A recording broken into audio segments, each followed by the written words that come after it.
Eleanor sat alone in her dimly lit kitchen, the weight of 30 years pressing down on her like an invisible storm cloud. Her hands trembled as she clutched a cream-colored envelope bearing her name, not Mom, but simply Eleanor. The irony was suffocating. After decades of silence and pain, she had finally made it onto her daughter Emma's guest list, only to be treated as little more than a distant acquaintance. But this wasn't just about being forgotten. Eleanor faced something far crueler, a life slipping away while the clock ticked mercilessly against her. Diagnosed with stage 4 pancreatic cancer 3 months earlier, doctors gave her 6 months at most. 6 months to live, yet 30 years of estrangement from her only child loomed larger than death itself. Richard, her ex-husband, had orchestrated this nightmare, a master manipulator who erased Eleanor from their daughter's life piece by piece. He convinced young Emma that Eleanor abandoned them both, spitting lies so convincing they became Emma's reality. What Emma never knew was the truth. Richard cheated repeatedly during their marriage, demanded Eleanor terminate her pregnancy, and used his wealth and influence to paint her as unstable and unfit after their divorce. Every birthday card, every Christmas gift Eleanor sent came back unopened, intercepted by Richard before reaching Emma. Even worse, he moved across state lines without notice, severing any chance Eleanor had of finding her daughter. As Eleanor stared into the mirror now, she barely recognized herself. Once vibrant auburn hair had faded to gray. Her skin yellowed from chemotherapy treatments she endured not for survival, but for time enough to see Emma one last time. Yet here she was, dying alone, robbed not only of motherhood, but also of every milestone in Emma's life, birthdays, graduations, holidays, all stolen by Richard's calculated cruelty. And now, when Emma finally reached out, it wasn't love or reconciliation that brought her back. It was money. The wedding invitation felt heavier than paper should, laden with decades of heartbreak and unanswered questions. Could Eleanor find redemption in these final months? Or would Richard's web of deceit haunt them forever? The invitation arrived like a cruel twist of fate, its elegant script mocking Eleanor's fragile hopes. After 30 years of silence, 30 years of being erased from Emma's life, she was finally summoned, not out of love or longing, but as a means to an end. Eleanor stared at the envelope, her name written in cold precision, Eleanor Richardson. Not Mom, not even Mother, just Eleanor. The weight of it pressed against her chest, heavier than the cancer eating away at her body. She knew why Emma had reached out. This wasn't about reconciliation. It was about money. Yet, despite the bitter truth, Eleanor felt a flicker of something she hadn't allowed herself to feel in decades' hope. This might be her last chance to reconnect with Emma, to prove that she wasn't the person Richard had painted her to be. Her hands trembled as she dialed the RSVP number, half expecting to hear a wedding planner's cheerful voice on the other end. Instead, Emma answered a stranger cloaked in familiarity. "Hello," Emma said, her tone clinical and distant. Eleanor swallowed hard before responding, "Emma, it's your mother." The words felt foreign on her tongue, rough-edged after so many years of silence. There was a pause, long enough for Eleanor to wonder if Emma would hang up. Then came the reply, equally detached, "I see you got the invitation." "Yes," Eleanor managed, her voice steadier than she expected. "I'd love to come." Another pause stretched between them, heavy with unspoken history. Finally, Emma spoke again, her tone shifting slightly. "Actually, I was hoping we could meet. There are some details about the wedding we should discuss." "Details?" "Of course." Eleanor clenched her jaw, but forced herself to remain calm. "Of course. Where and when?" They agreed to meet at a neutral coffee shop 2 days later. Eleanor spent the intervening time preparing not just mentally, but physically. Chemotherapy sessions were scheduled for early mornings now, leaving her exhausted by midday. But she pushed through, determined to appear strong for Emma. Each treatment drained her further, yet she postponed additional appointments, knowing she needed every ounce of energy to plan the perfect wedding. The irony wasn't lost on her. She was sacrificing what little time she had left to create a day that might ultimately exclude her entirely. When they met, Emma looked exactly like Richard Young, confident and utterly indifferent to Eleanor's suffering. They sat across from each other, the air thick with tension. Emma laid out her expectations without pretense. A vineyard venue, gourmet catering, designer flowers, all the trappings of a lavish affair. Eleanor listened silently, nodding occasionally while calculating the cost in her mind. Tens of thousands of dollars. Money she had saved for retirement, money meant to cover medical bills, money she wouldn't need once she was gone.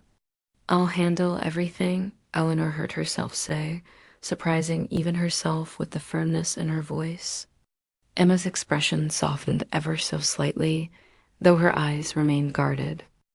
As they parted ways, Eleanor realized the enormity of what she had committed to.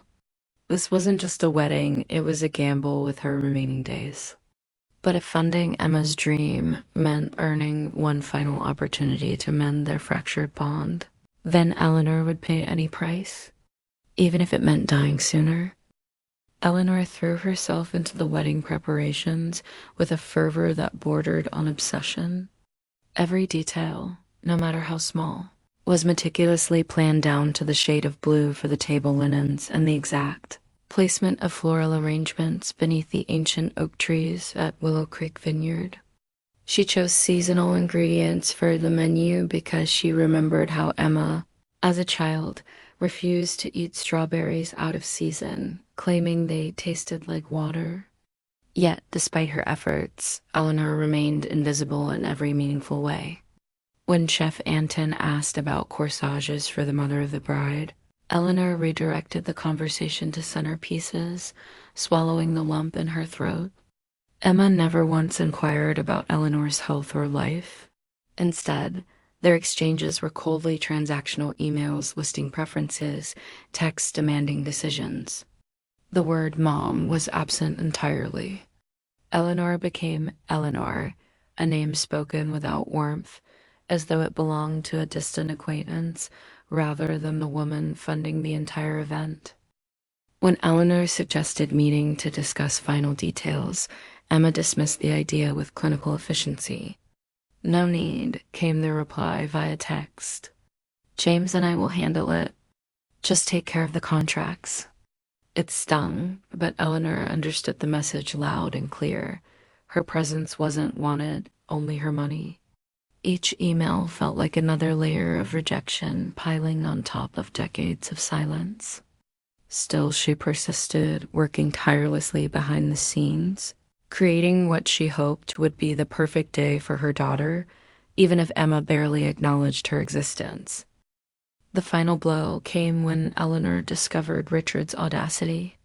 Scanning the seating chart one evening, she froze. There, at the head table reserved for family, were names that made her blood run cold. Richard, Melissa, his girlfriend, and to her astonishment, their orange tabby cat, Whiskers. Eleanor's name was nowhere near the VIP section. Instead, she had been relegated to table 12, tucked away in a corner of the room beside distant relatives of the groom. The symbolism was crushing. Her ex-husband's new wife, a girlfriend young enough to be Emma's peer and a pampered feline treated like royalty, was given priority over Eleanor, the woman who had carried Emma in her womb and fought tooth and nail to remain part of her life. As Eleanor stared at the chart, her vision blurred with tears. For a moment, she considered confronting Emma, demanding an explanation. But then reality sank in. What good would it do? After 30 years of being erased, after spending tens of thousands of dollars to ensure this wedding happened, she was still nothing more than an outsider looking in. So she swallowed her pride, just as she always had, and focused on ensuring everything else was flawless. If Emma couldn't see her worth, Eleanor would make sure the world saw it through the perfection of her creation. Eleanor threw herself into the wedding preparations with a fervor that bordered on obsession. Every detail, no matter how small, was meticulously planned down to the shade of blue for the table linens and the exact placement of floral arrangements beneath the ancient oak trees at Willow Creek Vineyard. She chose seasonal ingredients for the menu because she remembered how Emma, as a child, refused to eat strawberries out of season, claiming they tasted like water. Yet, despite her efforts, Eleanor remained invisible in every meaningful way. When Chef Anton asked about corsages for the mother of the bride, Eleanor redirected the conversation to centerpieces, swallowing the lump in her throat. Emma never once inquired about Eleanor's health or life. Instead, their exchanges were coldly transactional emails listing preferences, text demanding decisions. The word mom was absent entirely. Eleanor became Eleanor, a name spoken without warmth, as though it belonged to a distant acquaintance rather than the woman funding the entire event. When Eleanor suggested meeting to discuss final details, Emma dismissed the idea with clinical efficiency. "No need," came the reply via text. "James and I will handle it. Just take care of the contracts." It stung, but Eleanor understood the message loud and clear. Her presence wasn't wanted, only her money. Each email felt like another layer of rejection piling on top of decades of silence.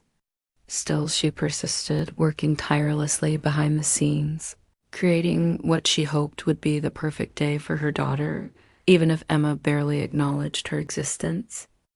The final blow came when Eleanor discovered Richard's audacity. Scanning the seating chart one evening, she froze.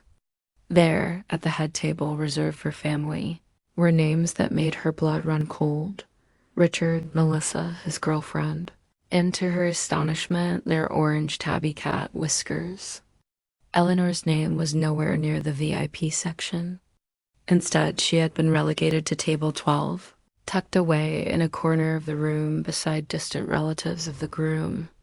The symbolism was crushing.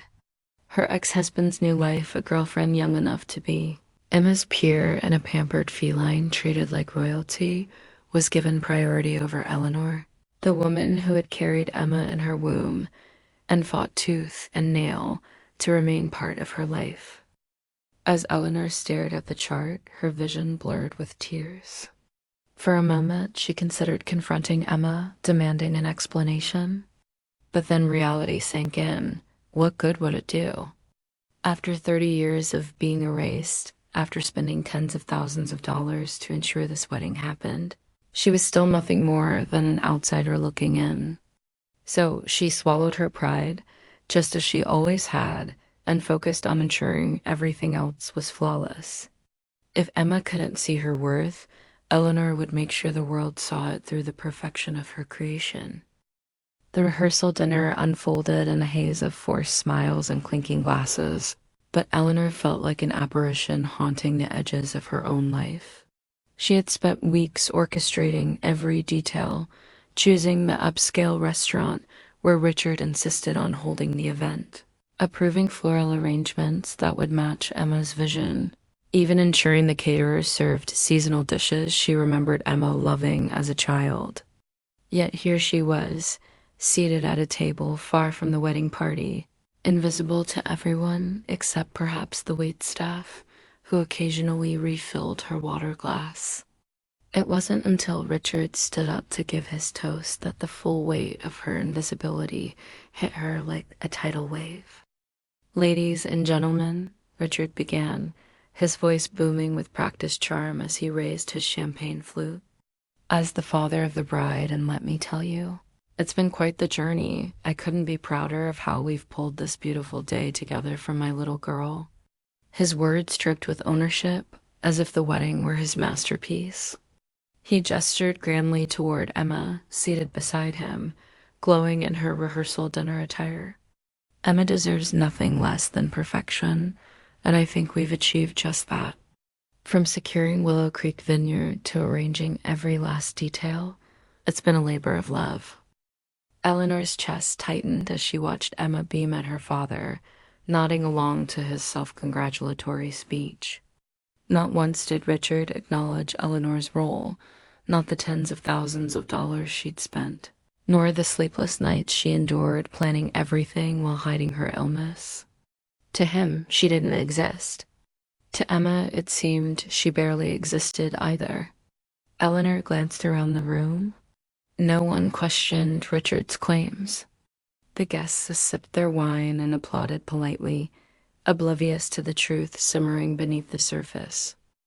She clenched her fists under the table, nails digging into her palms, forcing herself to remain composed. This was supposed to be about Emma, not Richard. But the realization cut deeper than any insult. After 30 years of absence engineered by Richard, Eleanor wasn't just estranged from her daughter, she was irrelevant. Her presence at the rehearsal dinner felt like a courtesy rather than a celebration of family. Even worse, when Richard mentioned arranging every last detail, Emma smiled warmly, accepting his narrative without question. Eleanor swallowed hard, blinking back tears as she stared down at her untouched plate. The irony burned bitterly in her throat. She had poured her heart and what remained of her life savings into creating this perfect day for Emma, only to be erased yet again. As Richard basked in the glow of admiration, Eleanor sat silently in the shadows, swallowing her pain like she always had.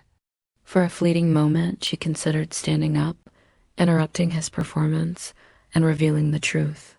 But what good would it do? Would Emma believe her over Richard? Or would this moment too become another scar they both carried? Instead, Eleanor reached for her clutch, feeling the edges of the letter tucked inside. Tomorrow, she thought, gripping the envelope tightly. Tomorrow, the truth will come out. The morning of the wedding arrived with an almost surreal clarity, as if the universe itself was mocking Eleanor's fragile hopes. She stood at the edge of the vineyard, watching as florists arranged cascades of white roses under the ancient oak trees where Emma had once played as a child. The irony wasn't lost on her. This place held memories of laughter and innocence, now overshadowed by decades of lies and betrayal. When Emma finally appeared in her gown, Eleanor felt her breath catch in her throat. Her daughter looked breathtaking, radiant in ivory lace that shimmered under the sunlight. But Eleanor knew better than to approach. She remained a shadow, invisible even on this most important day. As guests began to arrive, Eleanor wandered toward the ceremony site, clutching her clutch purse tightly. A young usher approached her, his expression polite but uncertain. "Are you with the bride or groom?" he asked, offering his arm. The question struck Eleanor like a physical blow. How could she explain what she was, a mother who had funded everything yet belonged nowhere? The bride, she managed, her voice barely audible. And her mother. His eyes widened slightly, then flickered with confusion as he led her not to the front row, where parents traditionally sat, but to a seat near the back, tucked away in a corner. The bride's father requested this arrangement, he murmured uncomfortably. Of course he did. The ceremony unfolded like a dream Eleanor wasn't part of.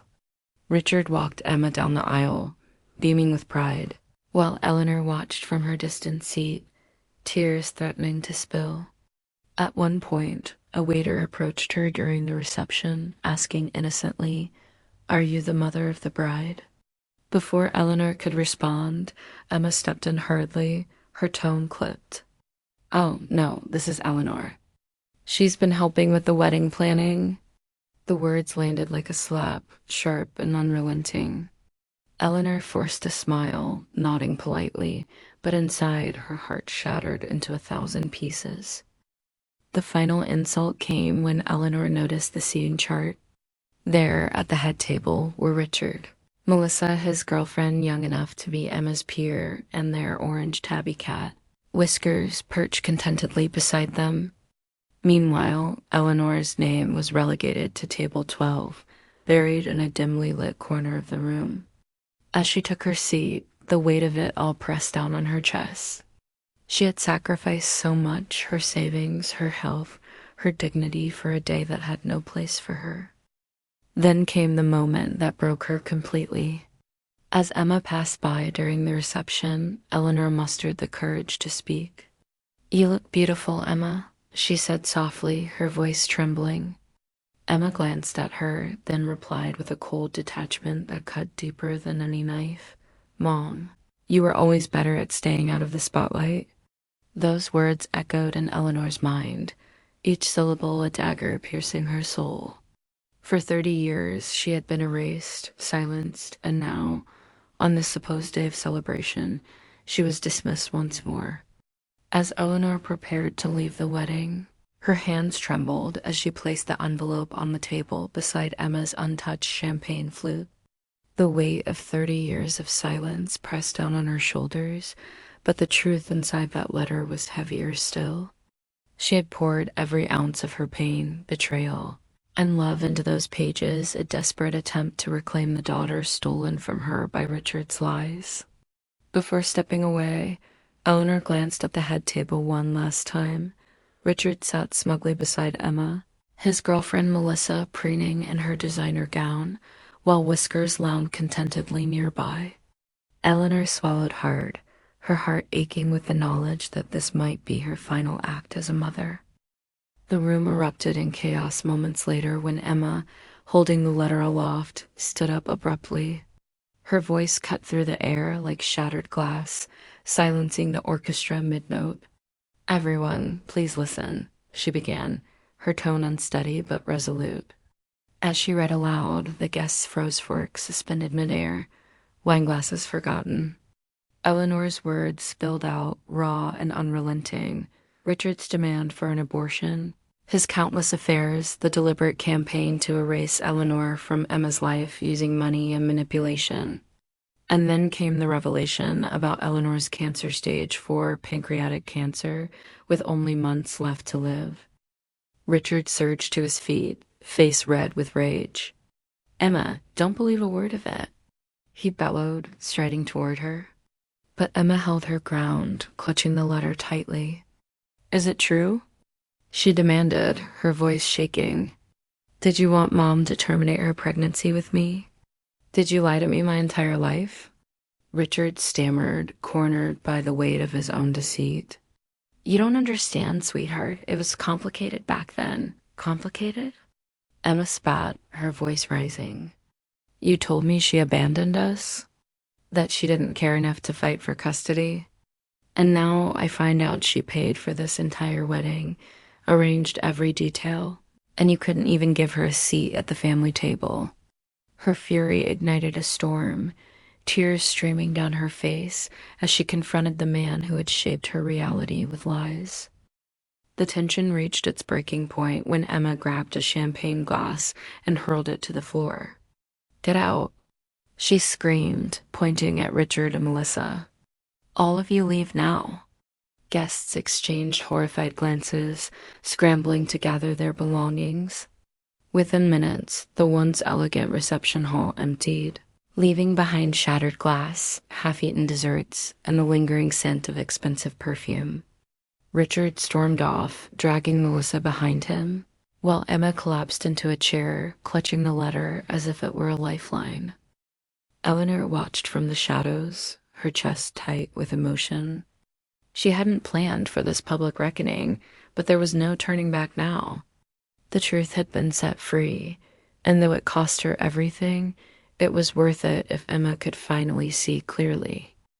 The vineyard was eerily silent now, the remnants of Emma's shattered wedding scattered across the grounds.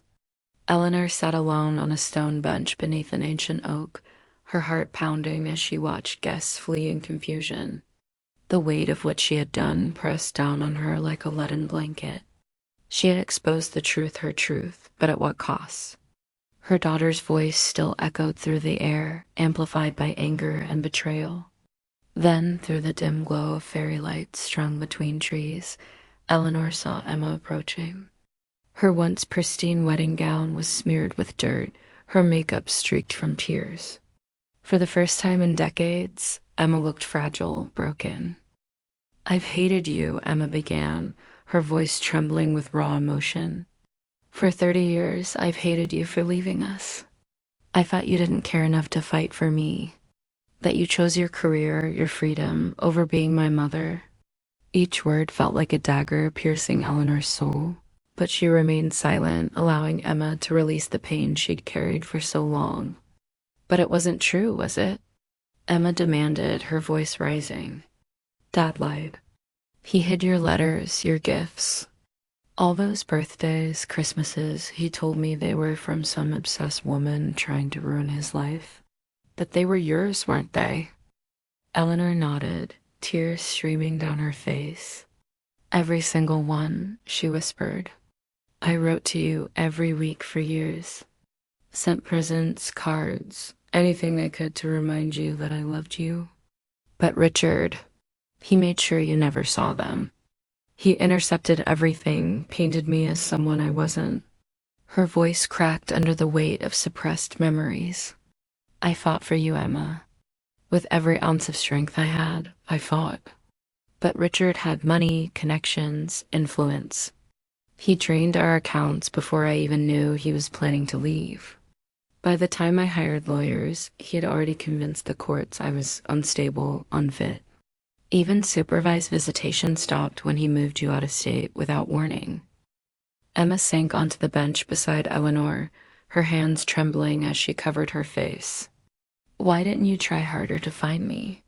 she asked, her voice muffled.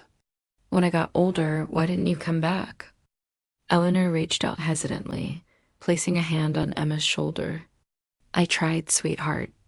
I hired private investigators, tracked down old friends, begged anyone who might know where you were. But Richard always stayed one step ahead. He changed your last name, moved constantly, erased every trace of me from your life. And you were just a child.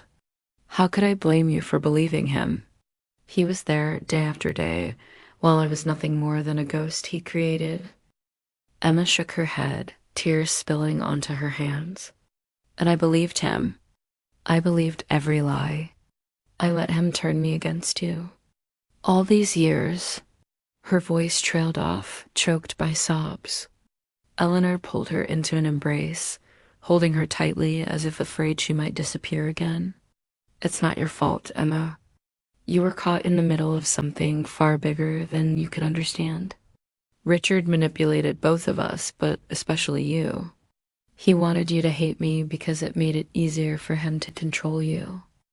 The days that followed felt both fleeting and eternal, as if time itself had been to accommodate the fragile bond Eleanor and Emma were trying to rebuild. Each morning, Emma arrived at Eleanor's modest home carrying a notebook filled with questions she'd jotted down late at night.